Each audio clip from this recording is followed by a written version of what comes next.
Welcome elected members, staff, guests, members of the public to the gallery, to the Ordinary Council meeting of the 21st of August 2024. I declare the meeting opened at 5:30 p.m. The City of Busselton acknowledges the Wadani and Bibleman people as the traditional custodians of this region. We pay our respect to the elders past and present. This meeting is being audio recorded for minute-taking purposes and also being live streamed on the City of Busselton YouTube channel. The prayer this evening will be read by Pastor Paul Collier from Busselton Baptist Church. Paul, if you'd like to grab a seat and press the button.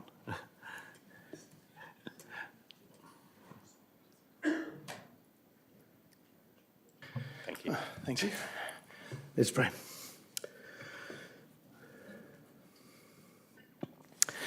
Heavenly Father, we want to thank you for the governance that you have put into place for us here in our wonderful city of Busselton.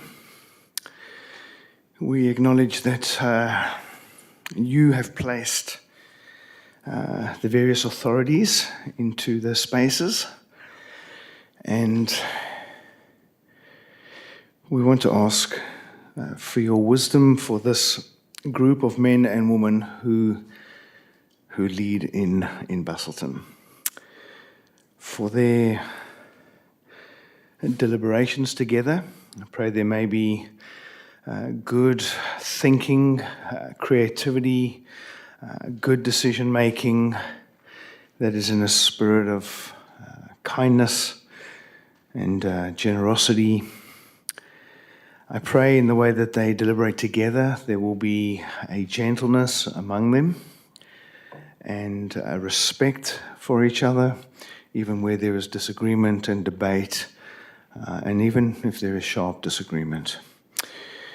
We do pray that they would be able to utilize all the means and resources given to make good decisions, and for their agenda tonight, whatever is ahead, give them strength, give them energy, give them attentiveness, good listening ears, and I want to commit them to you and thank you for them. In Jesus' name, amen. Thank you, Pastor. I appreciate your prayer, and you're more than welcome to stay, but understand if you wish to leave. Thank you very much. In attendance today, we have Deputy Mayor Anne Ryan, Councillor Lee, Councillor Cagg, Councillor McNeish, Councillor Cox, Councillor Kennedy, Councillor Beecroft, and myself, Mayor Phil Cronin. We do have an apology from Councillor Michaela Love.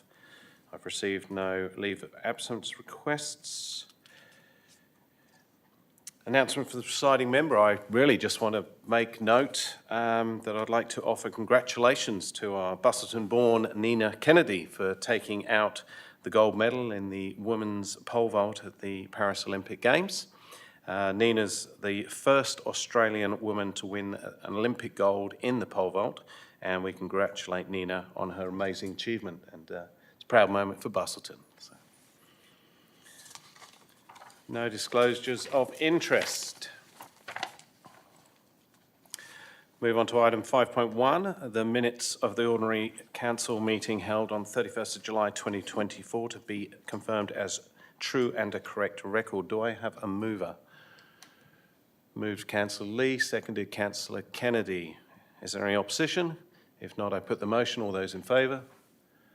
Carried 8-0. Thank you. Item 5.2, the minutes of the Special Council meeting held on 31st of July 2024 to be confirmed as true and correct record. Do I have a mover? Moved Councillor Cagg, seconded Councillor Ryan. Do I have any opposition? If not, I put the motion. All those in favour? Carried 8-0. Move on to questions for the public. We've got the responses to previous questions taken on notice. We have responses for the question taken on notice council meeting held on 31st of July 2024 in front of you. The responses have been sent via the City Administration to the relevant members of the public and have been circulated to the elected members, and they are now shown to you on the screen.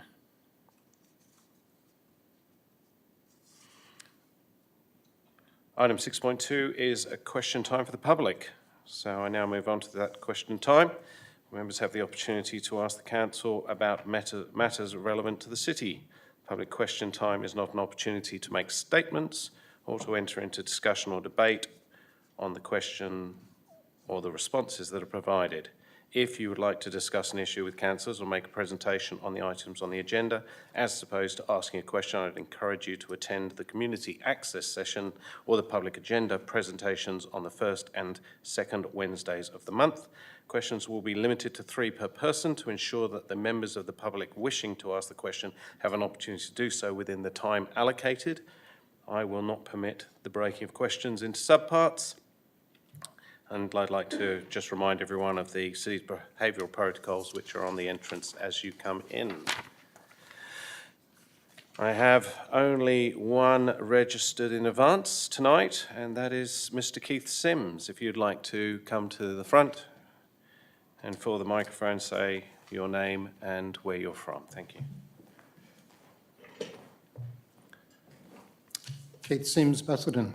Good evening, Mayor, councillors and everyone else. Excuse me. My first question is about the saltwater. The budget for the BPAC saltwater is $44.5 million, including the $38 million fixed price contract. There's obviously been a huge amount of expenditure outside of those figures, and in September 23 we advised that figure was 2.1 plus million, plus $33,726 for the catalysed survey, community survey, to see if we would go ahead with BPAC. That makes a total of $2,196,693. Question, can you please advise what the current total cost is for the fees of consulting architect surveys, the third-party contractor currently reviewing the contract, etc., all separate to the actual construction? Thank you, Mr. CEO. You can answer that. Thank you. Thanks, Mr. Sims, for the question. The previous figure provided of $2,162,967 was for the design and professional consultancy costs associated with the project prior to the council awarding the tender proceeding to construction. The city's project budget of 44.5 allocated a further 2.8 million for design costs and professional fees for the construction phase of the project. The city has spent 2.6 million to date on design and professional fees since the award, and additionally the city has also spent 441,000 on legal fees. Okay, 440. 441. Thank you. Yeah, not a problem. Question 2, contingency budget. The CEO has advised that the budgeted $3 million contingency has $367,796 remaining unspent, and that the contingency budget may have to be increased.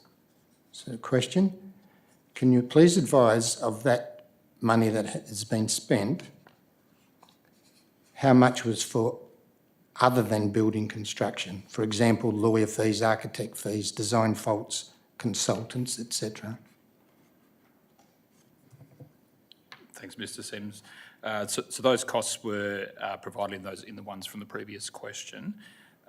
So the architect design costs, consultants, legal costs, etc., are costed into those figures, and the contingency budget has been utilised for the construction variation costs. Okay. Yeah. So only for construction variations? Correct, yes. Okay. The other figures are for those ones mentioned in the prior answer to your previous question. Thank you. Third one, Hilton car and foreshore parking. Spring and summer approaching and parking availability becomes even more scarce around the foreshore, especially during tourist time.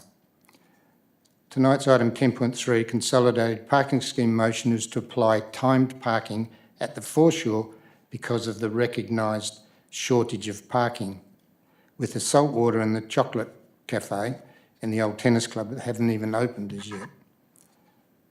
The March 24 meeting regarding my question of public car parking, CEO said he's still looking into the matter. If it's a public car park, we could erect a parking sign. The ratepayers of Busselton have paid for that car park behind the Hilton and deserve to have access. So my question is, there's no mention in item 10.3 tonight of the Hilton car park, 19 bays, public car park, sorry, 19 car bays.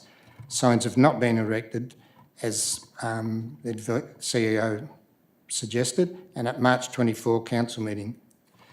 Can you please advise when this will be actioned?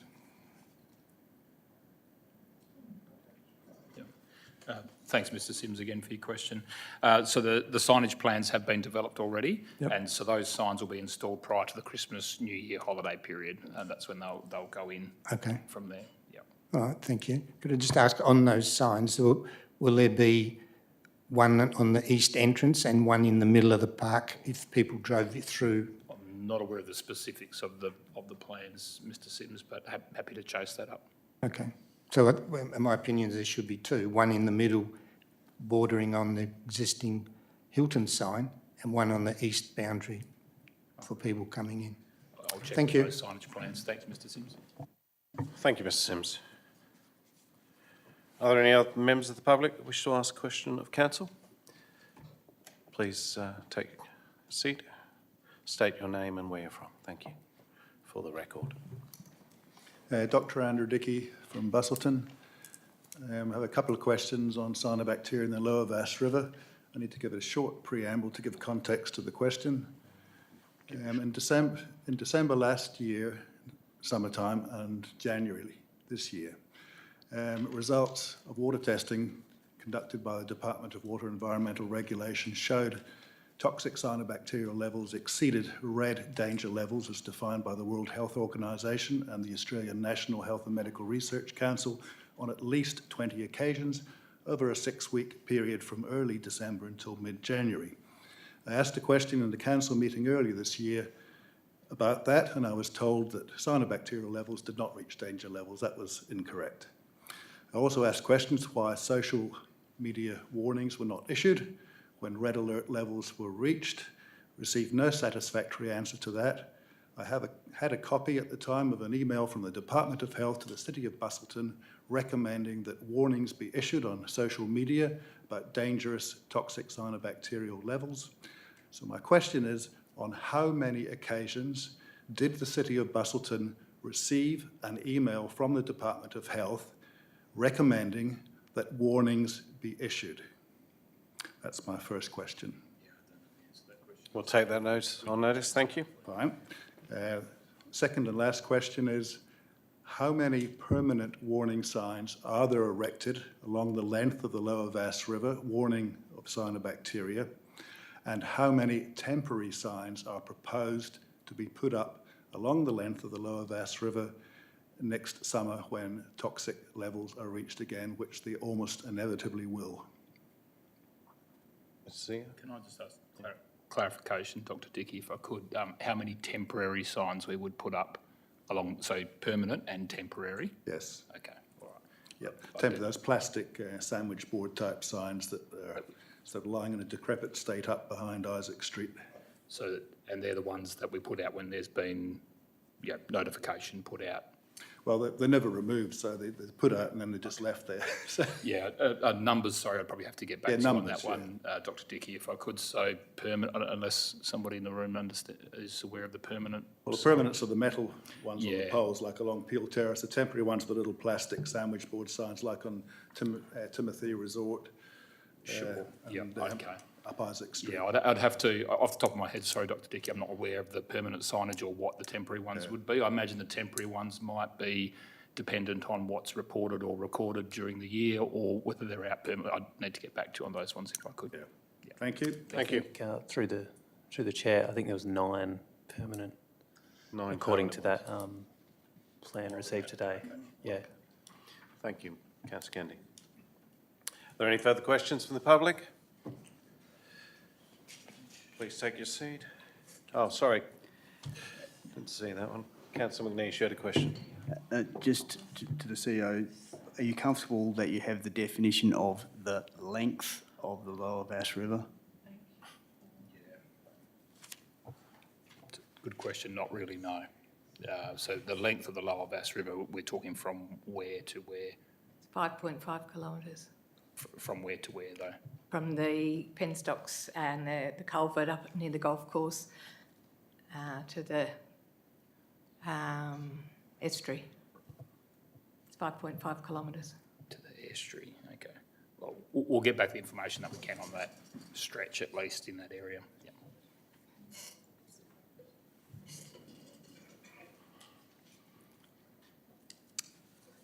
So Jill Walsh from Busselton. Just further to the last question, we are aware that the Health Department has the Department of Water and Environmental Regulation do the testing. They then send the water test to their lab. Then if there's a problem, the DEWA send it on to the Health Department, and then the Health Department contacts the City of Busselton. There's things that don't add up in that the Health Department... Sorry, Jill, what's your question? My question is that the Health Department tells us that they notify the City of Busselton when there are problems with cyanobacteria in the Lower Bass River, but you recently told us that there was only 2 times last year that was done, and they're telling us something different. Is there any way that the admin can get back to the Health Department and try and figure out where that link is breaking down? So can I clarify though, is this to answer the question of how many times the city was informed by the Health Department? Yes, they're saying it was a lot more than 2 times. I'm happy to, the previous question about how many times, we're happy to look into that and get back to you on that one. But if there's a As to communication how issue it breaks here, down and things, can that be resolved? Can it be resolved? Yeah, I'd like to can think- somebody from the City of Busselton contact the Health Department and just find out? I'm not sure that's actually really a question I can answer. Obviously, we'd like to try and make sure if there is any issues there that we would resolve them, and happy to chase those up. But I can get back to you with those numbers though. Right, okay, thank you. No worries. Any further questions from the public? Sorry, I can't see who it is. Oh, sorry, yes, if you please come forward.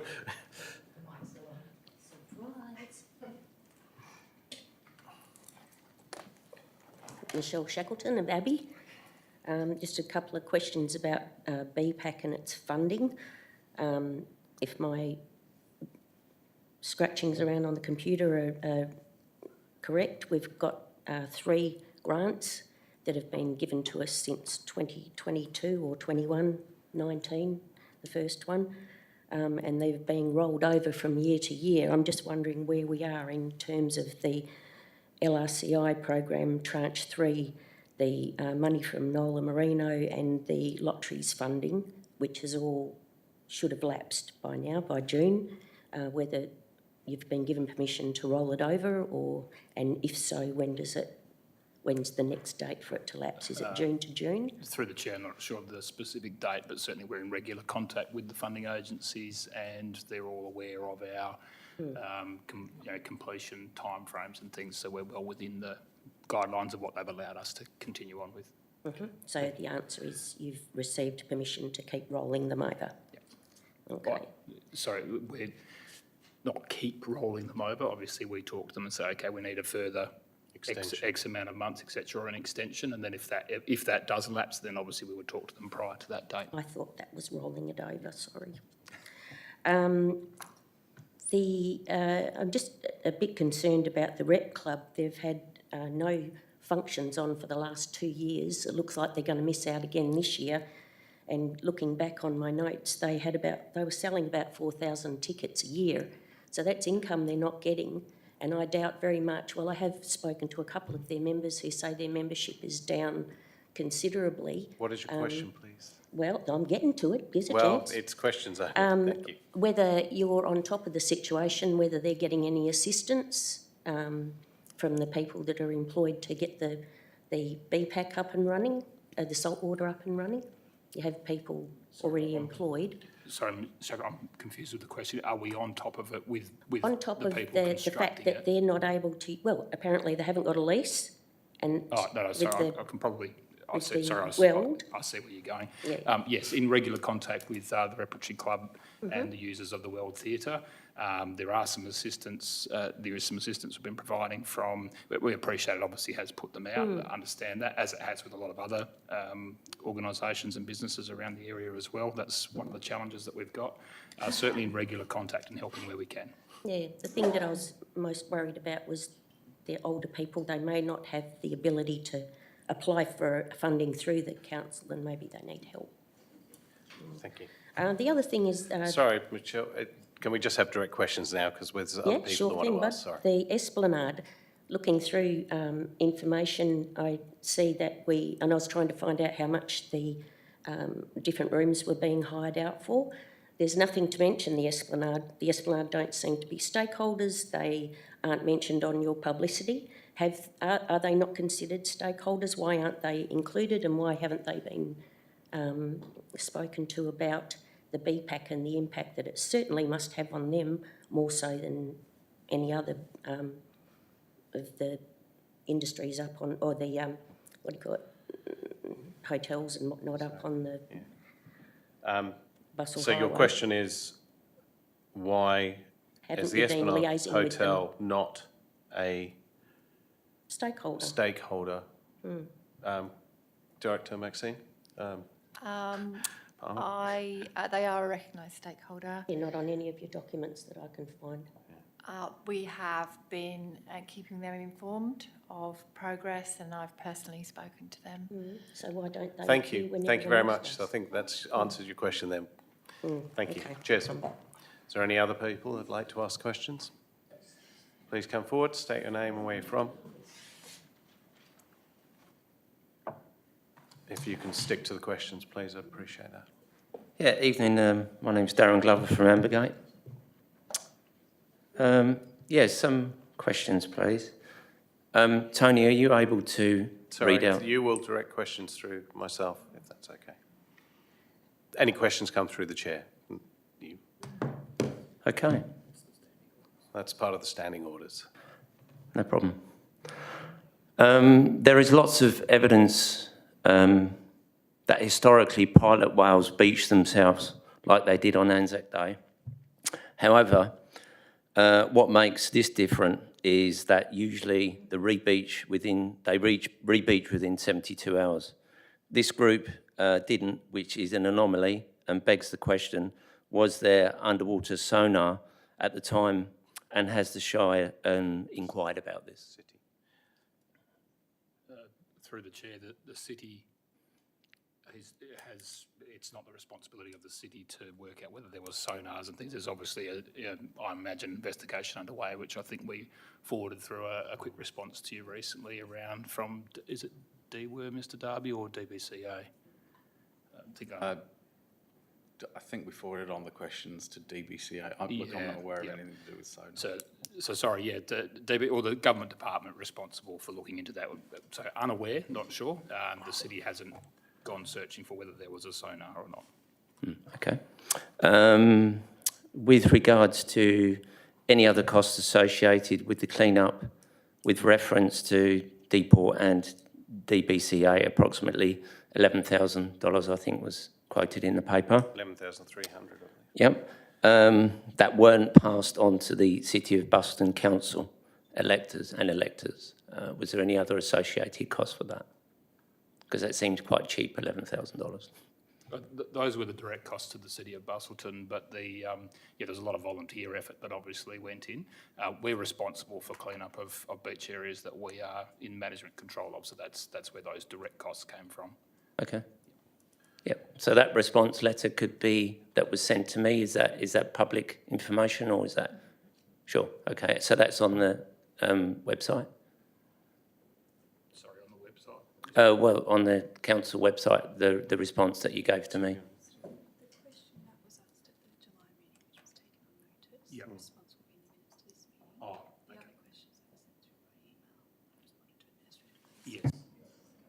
All right, so, sorry, so the question that was asked that was taken on notice in July, that appears in these minutes. Yes. The follow-up questions you sent through, we sent back those responses administratively, so that we have sent them back to you. I have no problems with you sharing with those Okay. with people if you need to. Great. Yep. Thanks. Cheers. Are there any more questions from the public? If not, I will move on. Now move on to adoption by exception resolution. This is the en bloc. That the committee recommendations for items 10.1, 10.2, 10.3, 10.4, 10.5, 10.8, 10.9, 10.10, 10.11, 10.12, 10.13, and the officer's recommendation for items 11.1, 12.1, 14.1, 15.1 and 18.1 be adopted en bloc. Do I have a mover? Moved Councillor McNeish, seconded Councillor Cagg. Is there any opposition? If not, I put the motion. All those in favour? Motion carried 8-0. Item 10.6. Policy and legislation.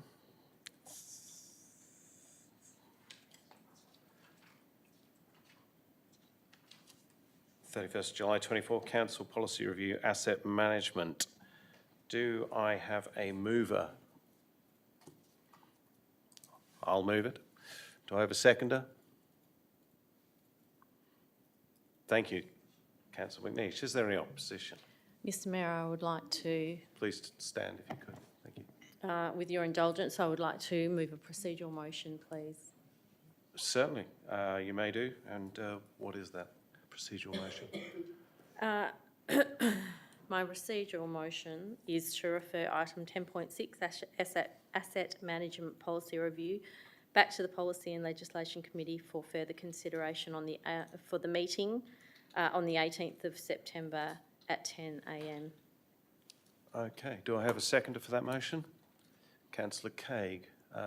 Councillor Cox, do you wish to talk to that motion? I'll provide my reasoning for this request. I have already outlined my reasons to the councillors, but for the benefit of the wider community, my main reason for deferring this item for further consideration is that our asset management policy is one of our most significant policies. It plays a critical part in the city meeting our strategic goals within our integrated planning framework. The effective management of our assets is paramount to our ability to deliver services to our community that meets their needs and aspirations now and into the future.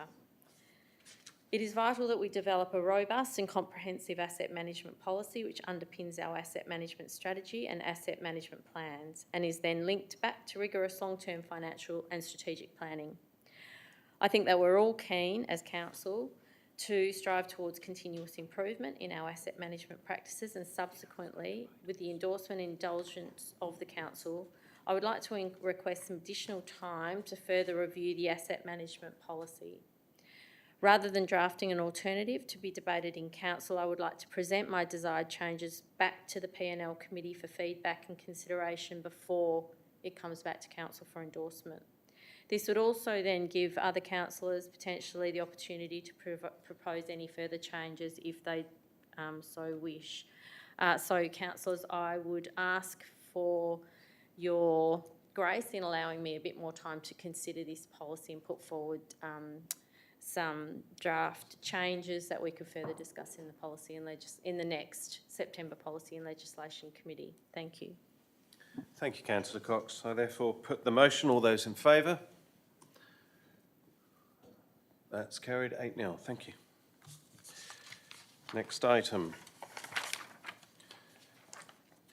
Item 10.7, Council Policy Review for the Complaints Management as seen in front of you.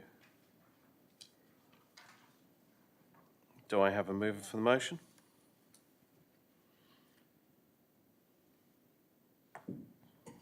If I don't move it, it'll lapse, but...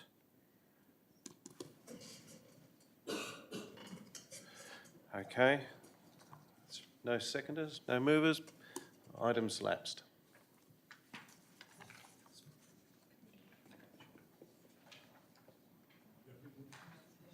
So,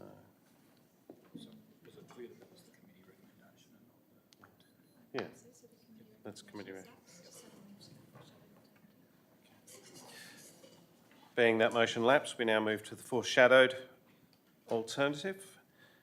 Councillor McNeish, do you wish to move your alternative? I move as written on the screen. Thank you very much. As can the community? Yeah, thank you. Do I have a seconder? Sorry, can I just seek a clarification from Councillor McNish? Councillor McNish, the wording I see here is a CEO Performance Committee. Is that for the CEO Performance Review Committee? Yep, thank you. Are you happy to have those? Yep, thank you. No. Is there a seconder for the motion? Thank you, Councillor Lee. Is there any opposition? Yes, there is opposition. No, can I just ask a question, please? If the wording states that it is to go back to the CEO Performance Review Committee, does that mean that the terms of reference of the CEO Performance Review Committee must be changed before that can occur? So, through the chair, my understanding is that while this can be made, it would be wise for those to be changed after the fact so that it does actually deal with those particular matters. But the decision could still go ahead, but you'd probably need to address the terms of reference after that as well. Councillor Minich, you have a question? An explanation on that, if I may. I was prepared, or am prepared to talk to the existing terms of reference, which I believe do allow this to occur. However, in hearing this... I'll stick to clarification, if they may, rather than debate. Well, it's a personal explanation. So, which I was going to talk to that do allow, but if in hindsight they need tightening up to go one way or the other, I completely understand that council's able to do that at its leisure. Thank you. Correct.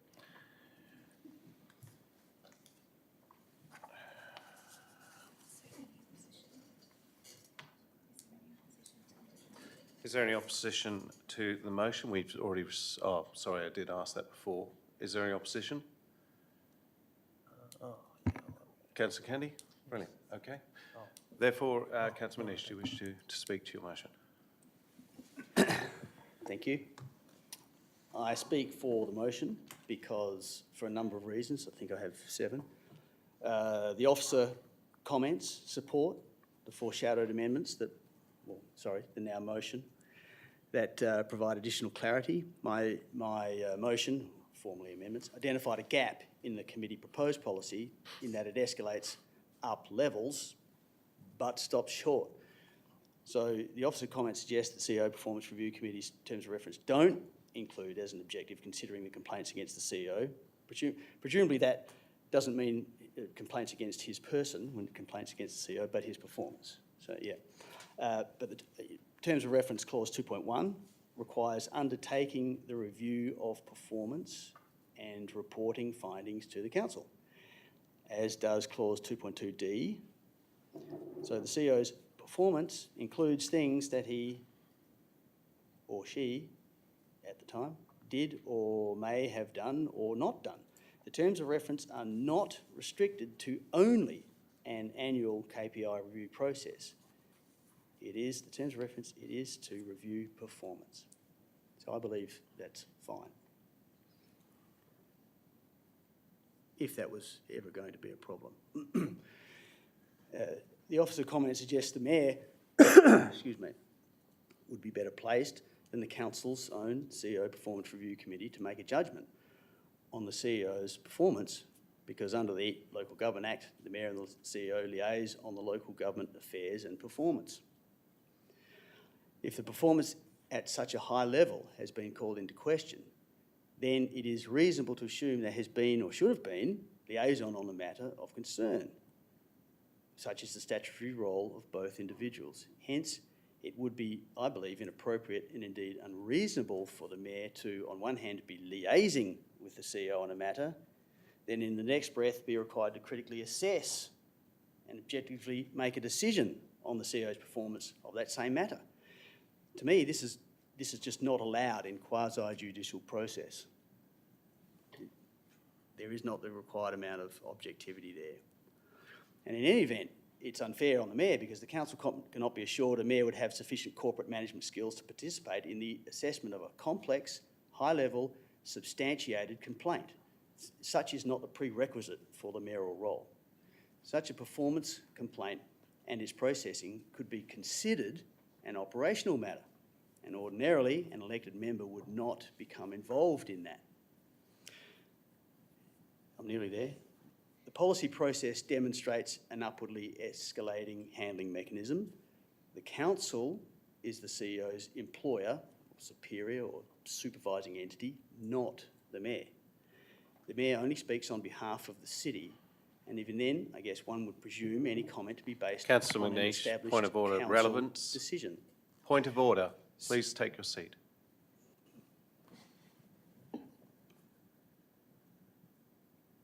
Sorry? My point of order is on relevance of my position to speak on to council with regards to this item that's in front of us. So I wish you to remove that comment, or Well, I'll explain. I don't wish to explain. I'm calling the order, so. Well, it's factually correct, so how would I withdraw it? It's relevance. Or So- if someone thinks... Councillor McNeish, please take your seat. Please take your seat.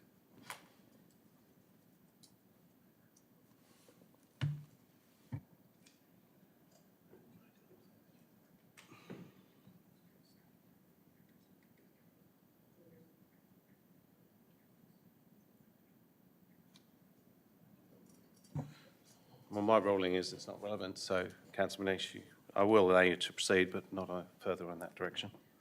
My final point, whilst the officer suggestion might seem more efficient, or historically that other local governments have put it in their policy, perhaps it's never been questioned because they've never used it. Historically, I admit these things just get put in there, and these kind of policies don't get reviewed for quite a long time. So I believe, finally, involving the mayor does not represent a proper objective process, and the policy requires the CEO's superior, the council and its agent, its committee, to deal with any performance matter on its behalf in the unlikely event it would eventuate. Thank you. Thank you. Councillor Lee, do you wish to speak? I'll reserve my right, thank you. Thank you. Do I have any opposition? Yes. Councillor Candy? Oh, yes. You may speak. Okay. Yes, so I'm speaking against this, and I guess foreshadowing an alternative that item 5.15, in place of where it's referred to the CEO Performance Committee via the Director of Corporate Strategy, that changes to, or to the Mayor via the Director of Corporate Strategy. I guess, can I just have clarification that that is all that would work?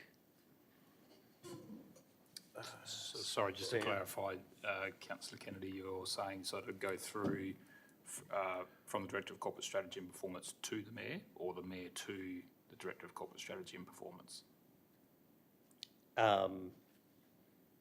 So it would go, so if the complaint was to the CEO, it would go to the Mayor. Yep.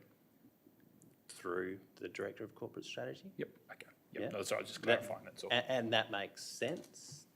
Correct. Yes. Yep. So that is the alternative I'm proposing. Sure. And I guess the reasons for that. Well, what we'll do... Speaking against...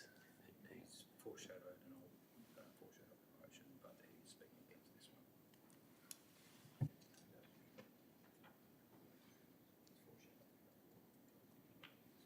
one. All right, please continue. Thank you. Yes, so in speaking against this current motion before us, I don't see the difference in whether the complaint to the CEO is referred to the Performance Committee or to the Mayor, because they essentially both are guided through the Director of Corporate Strategy using internal processes. So regardless, we seem to be it'll go through the same avenues. And I mean, ultimately, the mayor should be objective anyway. So, whether he liaises quite often with the CEO, it shouldn't really matter. And in context to all other complaints, none go through a committee. Understandably, we don't have committees for everything, but just putting that one into context. And regardless, the complaint does end up with the council.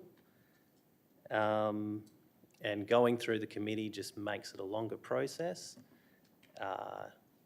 So in all of that, I am recommending you all vote this one down and vote for the alternative. Thank you. Thank you, Councillor Kennedy. Do I have a speaker for? Speaker against? I'm just going to quickly speak against Councillor Kennedy's alternate in that... No, we're speaking to the motion in front of us. Okay, I'm speaking for this motion. Therefore, I'm asking for okay, thank you. Because I think it fully encompasses what could happen. We hope that the complaints are minimal or there's none, but in the event, you don't know what you don't know, and in the event of these things happening, here's a clear pathway to what we should do, and it's important for councillors to understand the Local Government Act and that the council employs the CEO, not just the mayor.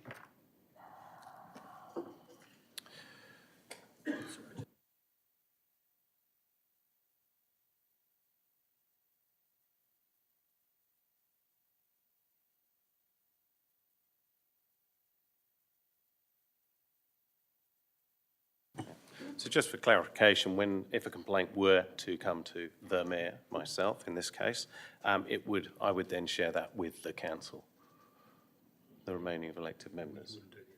Yeah, I wouldn't be doing the assessment. So it's just that it's a channel that comes to me and then goes to the council, and it would go through. Obviously, I take advice from the Director of Strategy, Corporate Strategy.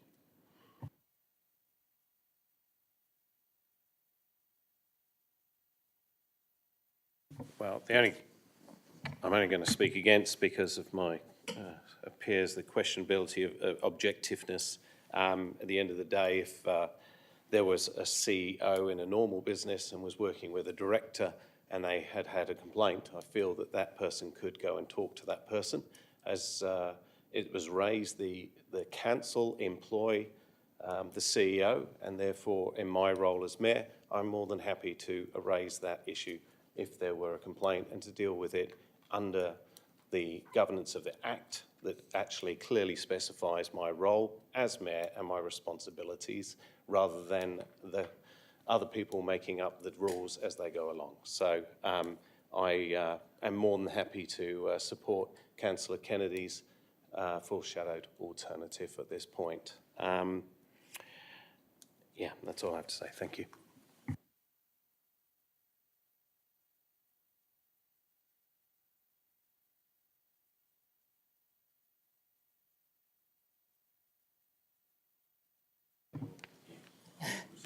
Thank you, I've reserved my right, correct. The reason I'm for this is because the members of the CEO Performance Review Committee are trained to be in that role. And a complaint is in response to performance. So it seems to make sense that the Performance Review Committee would be the place that that complaint would be referred to. I don't disagree that the mayor would be involved in any complaint received regarding the CEO. However, if the mayor engaged any of the directors and legal for advice, as Councillor Kennedy pointed out that he will, potentially, that may be a difficult circumstance for those staff to then be giving advice to just one person about the performance of their boss. And that would be my concern.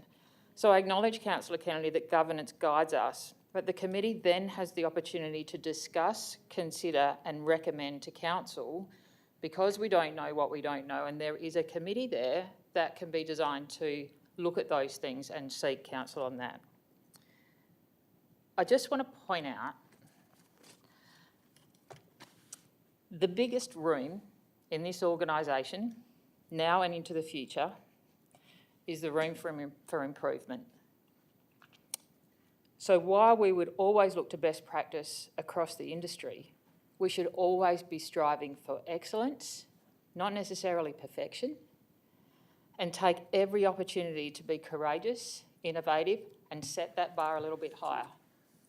So for that reason, I think that it's important that any complaints received regarding the CEO be absolutely considered by people who are trained to do that and then to be able to recommend to council. And I think that is fair and transparent, and I would hope that the CEO would find that comforting rather than an issue of someone trying to undermine him or to pursue a complaint that wasn't legitimate.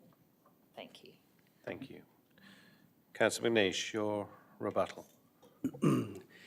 Thank you. So, with Councillor Kennedy saying it shouldn't really matter, well, it does matter. Mr Mayor, sorry, Councillor McNish, may I ask another question? Yes, you may. I just want some clarification around if it was a councillor who raised the complaint against the CEO and then that councillor was on the CEO Performance Review Committee, how does that work?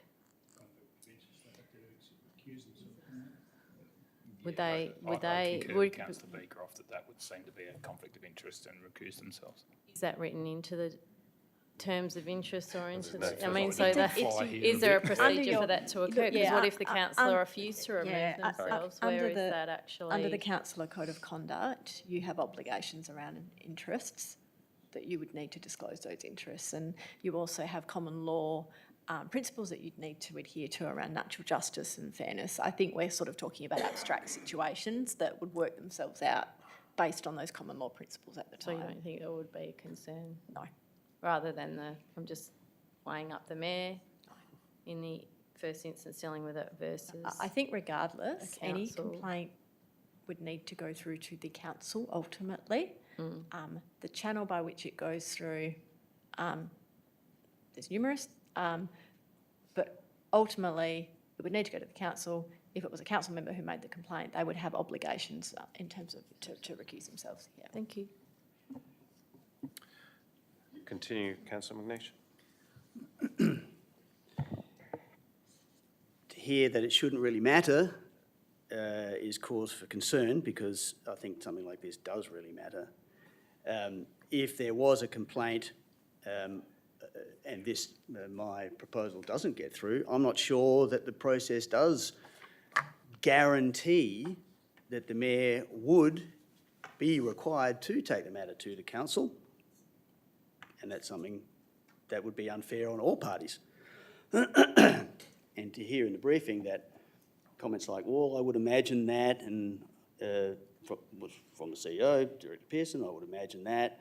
It's just the imagining, and I would guess, I would assume, they're things of non-certainty that should not be in policy. The policy should be very, very clear, as my proposal is. And I reinforce that the council's own CEO Performance Committee has been set up to deal with reviewing the CEO's performance. And in the unlikely event that there was ever a complicated, substantive complaint that got to that level, then that would be the appropriate mechanism and body to deal with it. Thank you. Thank you, Councillor McNeish. Therefore, I put the motion. All those in favour? All those against? Carried 6-2. Item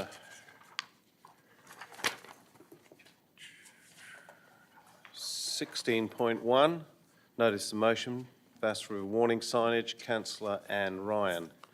Do I have a mover for the motion? Councillor Ryan, seconded.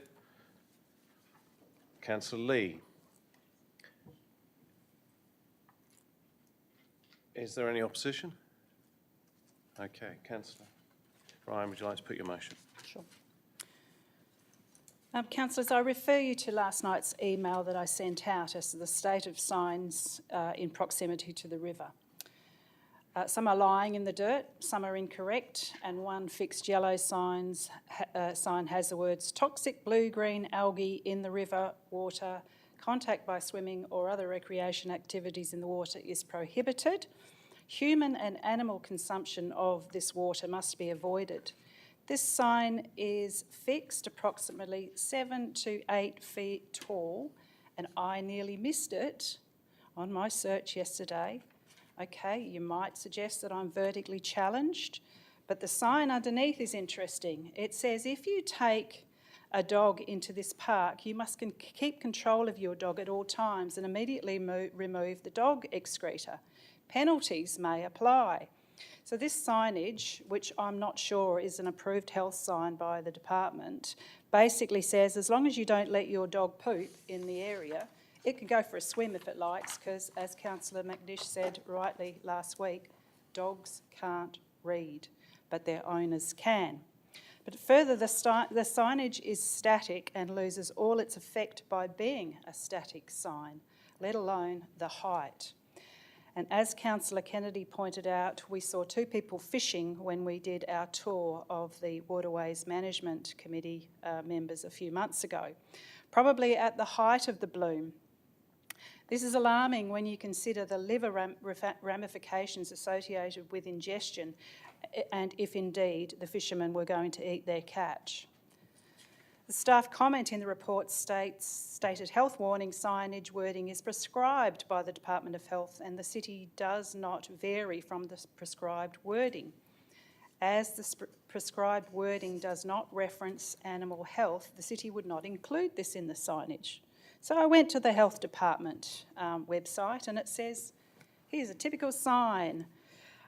This water may cause, health warning, this water may cause ill effects to humans and animals, no direct water contact activities, and there's a whole list of the activities.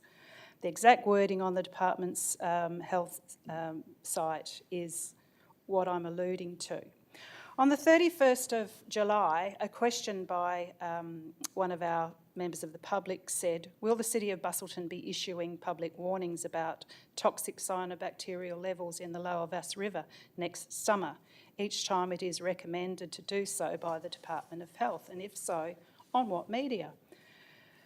The response from the Mayor was, yes, the media used to issue warnings will depend on the direction from the Department of Health. However, will most likely be a public notice on Facebook and the city's website.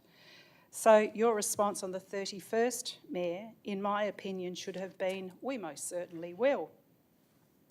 The Mayor did also say at Friday's VAS Task Force meeting, we have a duty of care to our residents. Yes, Mayor, we do. Mayor, you also questioned at last week's briefing session and tonight my references to the links of scientific papers and what the World Health Organisation said. Let me direct you to the webpage on cyanobacteria, which is easily found, but does specifically state things such as, but certainly not limited to, illnesses can be mild to life-threatening, but further, the long-term health effects of harmful algal blooms of cyanobacteria are being studied but remain unclear.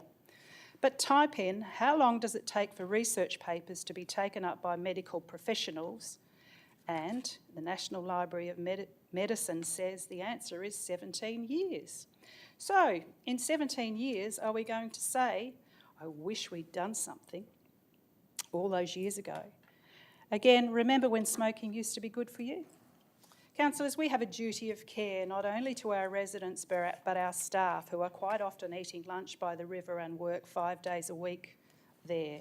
Our strategic plan states leadership, a council that connects with the community and is accountable in its decision making, a place that is relaxed, safe and friendly with services and facilities that support a healthy lifestyle and well-being, a safe community. Under the Work Health Safety Act, it is incumbent on Council to minimise risk to our staff who work in close proximity and of course community members, remembering the aerosolisation of cyanobacteria is also a concern. Councillors, I urge you to strongly send a message to the state government that we must be a priority in the mix of funding provided to our area, and by that I mean the city of Busselton, so that we may continue to dredge the last 3 sections and is fully funded by government, not ratepayers, conduct trials, but also as a priority the government commits to infill sewerage in areas such as the LIA and Wannerup, which contribute literally to pure sewerage in the Bass River. I suggest the time is ripe now for a strong letter to outline these concerns. Councillor, your time. Since this, it seems the task force cannot do this, but you can with an election looming. I suggest that we start fixing the river rather than a band-aid on a nasty wound. Thank you. Thank you, Councillor Ryan. Do I have, sorry, the seconder? Councillor Lee, do you wish to speak? I'll reserve my right, thank you. Okay. Do I have a speaker against? Councillor Cox. Thank you, Mr Mayor. Councillors, I'd like it noted that I don't particularly object to points 1 to 4. I don't object at all to having the signage looked at and perhaps additional signage erected. I don't really have a problem with that. I also acknowledge that there are health issues with cyanobacteria. That has been proven. I don't dispute that in any way. The issue I have with 5 is writing to the Minister outlining the links between cyanobacteria and links to MND. The reading that I have done, the pathogenesis of neurodegenerative diseases are not fully understood. They are increasing, partly due to extensions in lifespan. These diseases are thought to progress partly as a consequence of genetic susceptibility and environmental influences. Recent studies that I've looked at suggest that some cyanotoxins produced by cyanobacteria are highly neurotoxic. However, their roles in neuropathy, particularly neurodegenerative diseases, are still controversial. So I guess I'm not an epidemiologist, I'm just a councillor. So I will be guided probably by I will be guided by what the state government, federal government and World Health Organisation state. There just hasn't been enough research for me to be convinced that there is a definite link between cyanobacteria and neurodegenerative diseases. Therefore, whilst I do agree with the majority of what Councillor Ryan is putting up here, I'm assuming that she would not be willing to remove point 5 in her and amend her motion. Therefore, I will be voting against this. Thank you, councillors. Thank you. Can I have silence in the gallery, please? Thank you. Do I have a speaker for? Speaker again? Sorry, speaker for? Yep. Sure. Councillor Beecroft. Okay. I agree with Councillor Cox, the first four items. The 5th item, before I speak, may I ask a question through the chair? You may ask a the question. Deputy Mayor. Can we supply the links,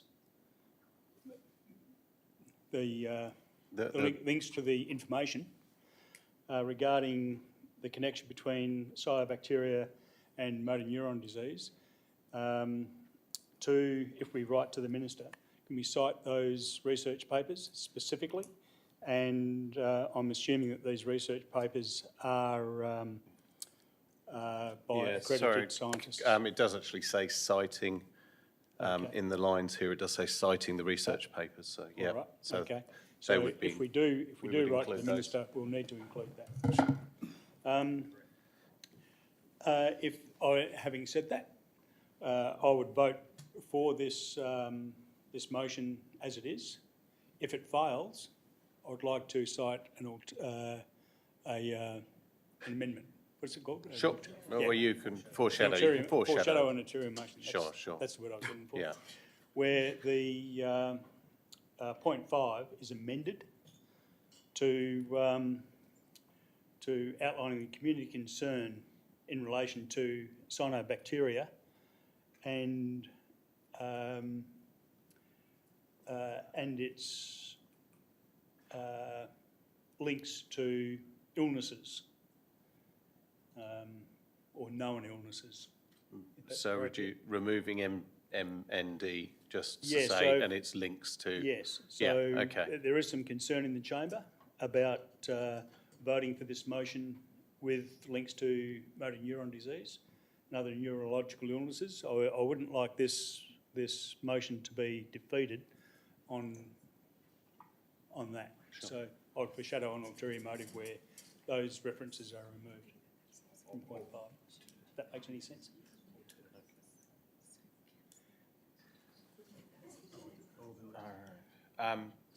Because that doesn't, if Councillor Ryan is, Councillor Ryan? Yeah. So what you can do is you can move that as an amendment. Yes. And therefore we would put that motion forward now.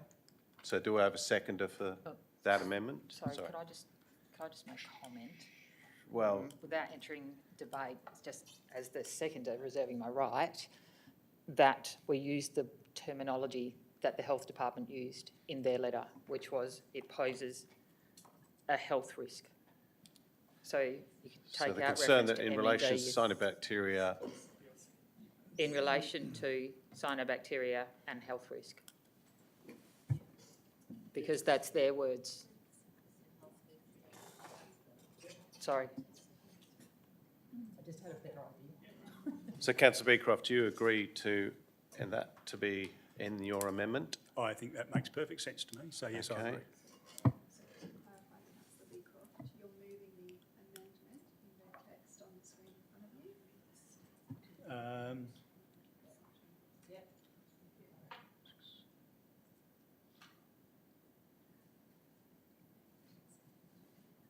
I think that makes sense. Yep. Do I have a seconder for that? Seconded Councillor Lee. Therefore, sorry, is there any opposition? Being no opposition, oh, sorry, Councillor McNeish, you oppose it. I'll speak against and foreshadow another amendment if this were to lose. And my amendment would read of the original number 5, 1, 2, 3, 4, fine, 5, coming down to the second line. Writes the Minister noting the Asset State, outlining the community's concern in relation to the cyanobacteria and what it was previously, MND, and well, if you can go back and have a look. MND and neurological illnesses which have included the citing of. So basically what I'm saying is the community's concern in relation to cyanobacteria and health risk and MND and neurological illnesses which have included the citing of those research papers. So that alleviates the council of any adoption of that, you know, this council perhaps supports that. It just, we are conveying the community's concern that they have conveyed to us. Thank you, Councillor McNeish, appreciate that.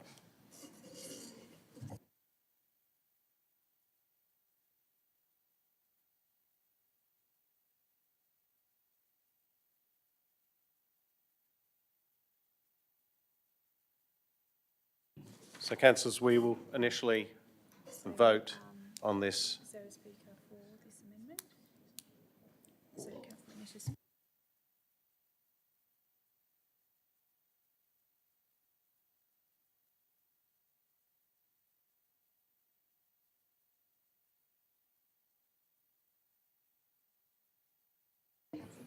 Yeah, sure. Could I ask a question, please?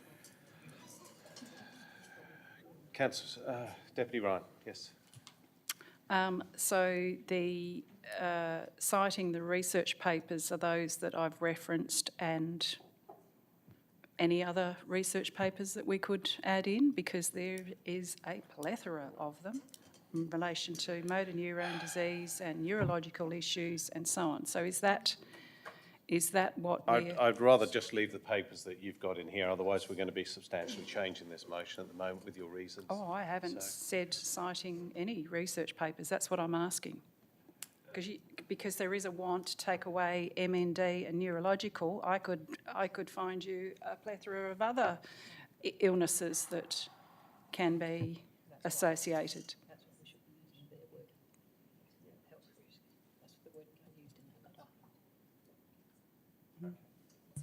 So at the moment, this is the motion that we are debating, this amendment, so I will put this motion, the amendment, the changes to this motion? Yeah, I got seconded, Councillor Lee. So all those in favour of this amendment, all those against, sorry. All right, let's start again. All those in favour of this amendment here? 1, 2, 3, 4, 5, 6, 7. All those against? That changes have been carried. 7-1. Thank you. Now we'll continue the substantive motion which is in front of us.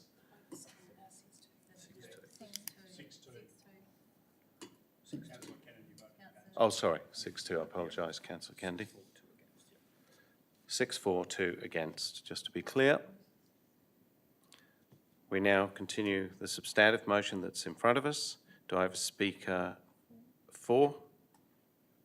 Speaker against? Councillor Lee, you have right of reply. Thank you. I think we all concur about points 1 to 4, and the staff have stated in their response that 1 to 4 of the NOM are already addressed through the city's operational procedures. So I don't believe that this NOM results in any significant increase on demands of staff time, so I don't think that's necessarily a concern.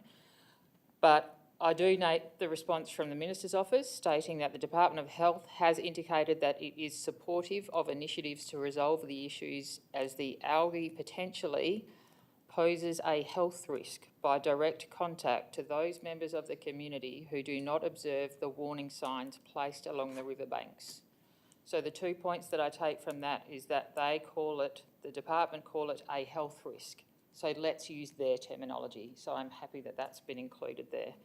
It takes out the conjecture of whether it's related to MND and neurological diseases, despite if it walks like a duck and it quacks like a duck, it may very well be a duck. It could be a dead duck. We'll wait to see about that. But also the other point I take from that is that... That's what will be in the paper. I've got other stories about ducks that'll make the paper. Yeah, my duck. It poses a health risk by direct contact to those members of the community who do not observe the warning signs placed along the riverbank. So if, as in Councillor Wright's case, she suffers from duck's disease with low legs and she doesn't see the signs, how are we going to be able to ensure members of the community observe the warning signs? So the photos that Councillor Ryan circulated indicate that the signage needs to be addressed. And point 5, as I don't need to say too much to it because it's been accepted, but we need to take every opportunity to ensure the community know and that we as a local government are acutely aware that this is a state asset. It is their remit to fund remediation of the river, and we will do everything we can to assist them to do that and protect our community in the meantime. Thank you, Councillor Lee. Councillor Ryan, your right of reply. Thank you. I think there's a bit of insulting going on, but it must be the blonde coming out of me because I'm not taking offence. And just so that you know, my favourite meal is duck. But hopefully not one that's come anywhere near the Vass River. Councillors, I'd just like to thank you for acknowledging this, and I think it's a great step to a great working relationship when our Waterways Management Committee does start on the 23rd of October. Oliver, don't forget the cake. And that we have something to take to them and a letter to write to the government that basically says we need more money and we want you to be aware that this is a health issue and you need to do something. Once again, councillors, thank you.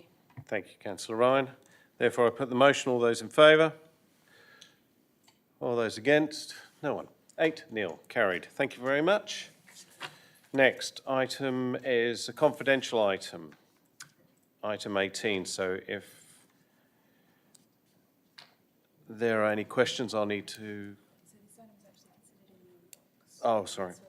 Sorry, apologies for that. Right. Therefore, closure. The next ordinary council meeting will be on Wednesday, the 18th September 2024. And now to close the meeting, closed at 6:40 p.m. Thank you, everyone, for your attendance.